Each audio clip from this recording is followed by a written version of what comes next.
આજનો આપણો ટોપિક છે સંપાતપણાનો સિદ્ધાંત અને કોના માટે વિદ્યુતભારો માટે. હવે સંપાતપણાનો સિદ્ધાંત પહેલા આપણે જોઈએ કે સંપાતપણું એટલે શું. સંપાતપણું એટલે એક કરતાં વધારે અસરો ભેગી થાય અને તેનું પરિણામી શોધવામાં આવે તો તેને સંપાતપણું કહેવાય. ધારો કે કોઈક કાર છે, તે કાર પર કોઈ એક વ્યક્તિ આ દિશામાં બળ લગાવે છે, પરંતુ કાર ખસતી નથી. હવે તેની સાથે બીજો વ્યક્તિ પણ પાછળથી એની સાથે જ બળ લગાવે છે, તો કાર ખસવા માંડે છે. કેમ? કેમ કે પહેલાં એક વ્યક્તિ બળ લગાવતો હતો, પણ એના લીધે એની કારનું વજન વધારે હોવા માટે એ ખસતી નથી. પરંતુ જ્યારે બે વ્યક્તિ બળ લગાવે છે ત્યારે એ ખસે છે. તો અહીં કાર પર લાગતું કુલ બળ કેટલું થાય? બંને વ્યક્તિના લીધે લાગતા બળના સરવાળા જેટલું થાય. તો અહીં શું થયું? કાર પર લાગતા બળો સંપાત થયા. હવે જો બીજા બે વ્યક્તિ આ બાજુથી બળ લગાવે, આગળથી પાછળ તરફ, અહીં બંનેની દિશા કેવી છે? આ બે વ્યક્તિ દ્વારા લાગતું બળ અને આ બે વડે લાગતું બળ, એ બંને દિશા કેવી છે? પરસ્પર વિરુદ્ધ છે. માટે કાર કોઈ પણ દિશામાં ખસતી નથી. તો આને પણ શું થયું કહેવાય? સંપાત. બંને દિશામાંના બળોનું સંપાતપણું થયું કહેવાય. હવે વિદ્યુતભારો માટે જોઈએ તો વિદ્યુતભારો માટે સંપાતપણાનો નિયમ એવો છે કે કોઈ પણ વિદ્યુતભાર પર ઘણા બધા વિદ્યુતભારોને લીધે, શું કીધું? ઘણા બધા એટલે એક કરતાં વધારે બે જ વિદ્યુતભાર હોય તો શું કરે? પહેલો બીજા પર લગાવવાનો, બીજો ત્રીજા પર. એટલે કે તંત્રમાં બે કરતાં વધારે વિદ્યુતભાર હોવા જોઈએ. એટલે બળની સંખ્યા પણ મિનિમમ 2 હોવી જોઈએ. કોઈ પણ વિદ્યુતભાર પર ઘણા બધા વિદ્યુતભારોને લીધે કોઈ એક જ વિદ્યુતભાર ને તેના પર ઘણા બધા બીજા વિદ્યુતભારો બળ લગાવે છે. તો એ ખાસ પોઈન્ટ જોઈએ કે કોઈ પણ વિદ્યુતભાર એટલે કે વિદ્યુતભાર એક જ લેવાનો અને તેના પર ઘણા બધા એટલે બીજા ઘણા બધા વિદ્યુતભારોને લીધે લાગતું કુલ કુલમ બળ એ દરેક વિદ્યુતભારને લીધે લાગતા બળ સ્વતંત્ર કુલમ બળના સદિશ સરવાળા જેટલું થાય. શું કીધું? જો કોઈ વિદ્યુતભાર પર એક કરતાં વધારે વિદ્યુતભારો બળ લગાવતા હોય તો તેના પર લાગતું કુલ બળ કેટલું થાય? એ દરેક વિદ્યુતભારને લીધે લાગતા સ્વતંત્ર બળના સદિશ સરવાળા જેટલું થાય. હવે આપણે ઉદાહરણ દ્વારા સમજીએ કે ધારો કે કોઈક તંત્ર છે કે જેની અંદર 4 વિદ્યુતભાર છે. પ્રથમ કોઈક વિદ્યુતભાર લઈ લઉં, અહીંયા હું Q1. હવે બીજો એક વિદ્યુતભાર છે Q2, અહીંયા Q3 અને અહીંયા Q4. હવે Q1 વિદ્યુતભાર પર લાગતું આપણે બળ શોધવાનું છે. તો હવે આ તંત્રમાં એક કરતાં વધારે વિદ્યુતભાર છે, માટે Q1 વિદ્યુતભાર પર કુલ બળ કેટલું લાગે? 2 નંબરનો વિદ્યુતભાર પણ બળ લગાવે છે, 3 નંબરનો વિદ્યુતભાર પણ બળ લગાવે અને 4 નંબરનો વિદ્યુતભાર પણ બળ લગાવે છે. આ 4 વિદ્યુતભાર ધન છે, માટે તેમની વચ્ચે લાગતા બળ કેવા થશે? અપાકર્ષી પ્રકારના બળ થશે. તો પહેલા જોઈએ કે Q2 વિદ્યુતભાર વડે Q1 વિદ્યુતભાર પર લાગતું બળ તે કઈ દિશામાં છે? અપાકર્ષી બળ એટલે એને ધક્કો મારશે. એટલે આ કયા બળની દિશા થઈ ગઈ? F સદિશ. જેના પર બળ લાગતું હોય તેનો નંબર પહેલા આપવાનો અને જે બળ લગાવે છે એનો પછી. કોના પર બળ લાગે છે? Q1 પર. કોણ લગાવે છે? 2. એટલે આ કઈ દિશા થવાની? F12 સદિશ. અને તેમની વચ્ચેનું અંતર ધારો કે R12 છે, સ્થાન સદિશ R12. હવે આ Q3 વિદ્યુતભારને લીધે Q1 વિદ્યુતભાર પર લાગતું બળ શોધીએ તો તેની દિશા આ થવાની. Q3 ના લીધે Q1 પર લાગતું બળ અપાકર્ષી બળ એટલે આ શું કરે? એને ધક્કો મારે. તો એની દિશા F. અને કોના પર બળ લાગે છે? 1 પર. કોણ લગાવે છે? 3. એટલે F13 સદિશ. તે જ રીતે Q4 ના લીધે Q1 પર લાગતું બળ ત્યાં દિશામાં 4 વડે 1 પર લાગતું બળ તો અહીં F સદિશ. કોના પર લાગે છે? 1 પર. કોણ લગાવે? 4. તો 2 ના લીધે 1 પર લાગતું બળ, 3 ના લીધે 1 પર લાગતું બળ, 4 ના લીધે 1 પર લાગતું બળ. આમ 1 નંબરનો જે વિદ્યુતભાર છે તેના પર કુલ કેટલા બળ લાગે છે? 3. તો તેના પર લાગતું કુલ બળ શોધીએ તો 1 નંબરના વિદ્યુતભાર પર લાગતું કુલ બળ એટલે F1 સદિશ ઇઝ ઇક્વલ ટુ કોના બળ લગાવે છે? 1, 2 એટલે 2 ના લીધે 1 પર લાગતું બળ વત્તા 3 ના લીધે 1 પર લાગતું બળ વત્તા 4 ના લીધે 1 પર લાગતું બળ. એ બધાનો સરવાળો કરીએ તો હવે આપણને ખબર કે F12 સદિશ છે તો એનું મૂલ્ય શું થાય? F બરાબર K. અહીંયા 1, 2 હોય તો અહીંયા પણ શું આવે?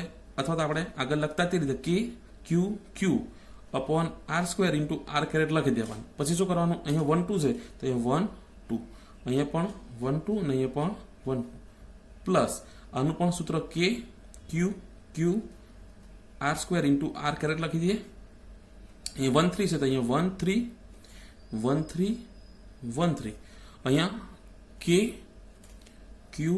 Q upon R² into R caret. હવે અહીંયા શું છે? 1, 4 તો 1, 4 અહીંયા પણ 1 4 અને અહીંયા પણ 1 4. આ બધામાંથી જે કોમન નીકળે તે કોમન કાઢીએ. કોમન શું નીકળશે? બધામાં કે કોમન. પછી બધામાં ઉપર જોઈ શકાય કે Q1 કોમન છે, બાકીનું અંદર જ રહી જશે. તો પહેલા પદમાં કે અને Q1 નીકળી ગયા તો બાકી શું રહી ગયું? Q2 છેદમાં R12 square into R12 caret plus અહીંથી કે અને Q1 કોમન નીકળી ગયા તો બાકી શું રહેવાનું? Q3 upon R13 square into R13 caret plus અહીંયા કે અને Q1 કોમન એટલે શું બાકી રહેવાનું? Q4 R14 square into R14 caret. આ સૂત્રમાં બધાની કિંમત મૂકો કે Q1 Q2 Q3 ના બધાની, એટલે તમને Q1 વિદ્યુતભાર પર લાગતું કુલ બળ મળશે. અને આ આપણે બળ કેવી રીતના શોધ્યું? સંપાતપણાનો સિદ્ધાંત. ટૂંકમાં કહીએ તો સંપાતપણાનો સિદ્ધાંત ક્યારે કામ લાગશે? જો કોઈ તંત્રમાં 2 કરતાં વધારે વિદ્યુતભાર હોવા જોઈએ. જો 2 જ વિદ્યુતભાર હતા Q1 અને Q2 તો Q1 પર કોણ બળ લગાવે? માત્ર એના સિવાયનું. એ વિદ્યુતભાર પોતે ને પોતા પર તો બળ લગાવવા નથી, તો તેના સિવાય જેટલા પણ વિદ્યુતભાર હતી એના પર બળ લગાવે. અહીં તંત્રમાં 4 વિદ્યુતભાર હતા, માટે બળ કેટલા લાગશે? 3. જેટલા પણ વિદ્યુતભાર હોય તેના કરતાં 1 ઓછું બળ લાગે એવું યાદ રાખવાનું. 4 વિદ્યુતભાર હોય તો 3 બળ લાગે. 4 વિદ્યુતભાર હતા, Q1 એ પોતાના પર બળ લગાવી શકવાનો નથી. કોણ કોણ લગાવે? 2 લગાવે, 3 લગાવે અને 4 લગાવે. એ જ રીતે 5 વિદ્યુતભાર હોય તો કેટલા બળ લાગે? 4. એટલે અહીંયા કેટલા પદ થશે? 4. એટલે જેટલા પણ તંત્રમાં વિદ્યુતભાર હોય તેના કરતાં 1 ઓછા પદ અહીંયા આવશે. એટલે બળની સંખ્યા એ વિદ્યુતભારની સંખ્યા કરતાં 1 જેટલી ઓછી હોય. આ બધા સ્વતંત્ર બળ છે. 1 ને લીધે 2 પર લાગતું બળ, 1 ને લીધે 3 પર, 1 ને લીધે 4 પર. અને એ બધાનો કેવો સરવાળો કરવાનો છે? કમ્પલસરી સદિશ સરવાળો, અદિશ સરવાળો કરવાનો નથી. અને પછી આ અહીંયા કિંમત મૂકો એટલે તમને અહીંયા દિશા પણ મળશે. એટલે પરિણામી બળનું મૂલ્ય અને દિશા પણ મળશે. આ જ સંપાતપણાનો સિદ્ધાંત આપણે અહીં બળ માટે જોયો, તે જ આપણે શાના માટે વાપરી શકીએ? વિદ્યુત ક્ષેત્ર માટે પણ વાપરી શકીએ. તો વિદ્યુત ક્ષેત્રમાં પણ છે કે 1 કરતાં વધારે વિદ્યુતભાર હોય તો દરેક વિદ્યુતભાર તેની આસપાસના વિસ્તારમાં વિદ્યુત ક્ષેત્ર ઉત્પન્ન કરતા હોય. તો એના માટે આપણે જોઈએ કે ધારો કે આપણી પાસે 3 વિદ્યુતભાર છે, Q1 Q2 અને Q3, અને કોઈ અહીંયા P બિંદુ છે જ્યાં સ્મોલ q વિદ્યુતભાર મૂકેલો છે. તો P બિંદુ આગળ મૂકેલા સ્મોલ q વિદ્યુતભાર પાસે શું થાય? આ બધા બળ લગાવશે.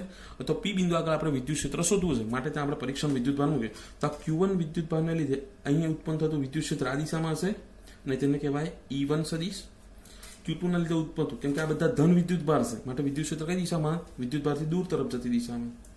તો આ 2 ના લીધે ઉદ્ભવતું વિદ્યુત ક્ષેત્ર E2 સદિશ અને તે જ રીતે 3 ના લીધે ઉદ્ભવતું વિદ્યુત ક્ષેત્ર E3 સદિશ. તો હવે આના પરથી કહી શકાય કે P બિંદુ આગળ જે પરીક્ષણ વિદ્યુતભાર મૂકેલો હતો અને P બિંદુ આગળ ઉદ્ભવતું વિદ્યુત ક્ષેત્ર શોધવું હોય તો EP સદિશ ઇઝ ઇક્વલ ટુ શું થાય? પહેલામાં આપણે શું કરેલું? સ્વતંત્ર બળોનો સરવાળો કરેલો. કેમ કે પરિણામી બળ શોધવાનું હતું. અહીંયા આપણે શું શોધવાનું છે? પરિણામી વિદ્યુત ક્ષેત્ર. માટે શું કરવાનું? જે પણ સ્વતંત્ર વિદ્યુત ક્ષેત્ર હોય તે બધાનો સરવાળો. તો P બિંદુ આગળનું કુલ વિદ્યુત ક્ષેત્ર એટલે શું થાય? 1 ને લીધે ઉદ્ભવતું વિદ્યુત ક્ષેત્ર વત્તા 2 ને લીધે ઉદ્ભવતું વિદ્યુત ક્ષેત્ર વત્તા 3 ને લીધે ઉદ્ભવતું વિદ્યુત ક્ષેત્ર. વિદ્યુત ક્ષેત્ર આગળ જોઈ ગયા કે વિદ્યુતભારની અસર એટલે Q1 ના લીધે અહીં થોડીક અસર હશે, Q2 ની પણ થોડીક અસર હશે અને Q3 ની. અહીં કુલ અસર કેટલી થઈ ગઈ? 3 વિદ્યુતભારોની જે અસર હોય તેના સરવાળા જેટલી થશે. તો આ થઈ ગયું વિદ્યુત ક્ષેત્ર માટે સંપાતપણાનો સિદ્ધાંત. અહીં દરેક માટે તમે સૂત્ર લખી શકો. E બરાબર KQ/R². લખવું તો લખીએ કે ધારો કે E ની સૂત્ર શું આવે? E બરાબર KQ/R². એમાં Q કયો લેવાનો? પરીક્ષણ વિદ્યુતભાર, જેના લીધે વિદ્યુત ક્ષેત્ર ઉત્પન્ન થાય તે.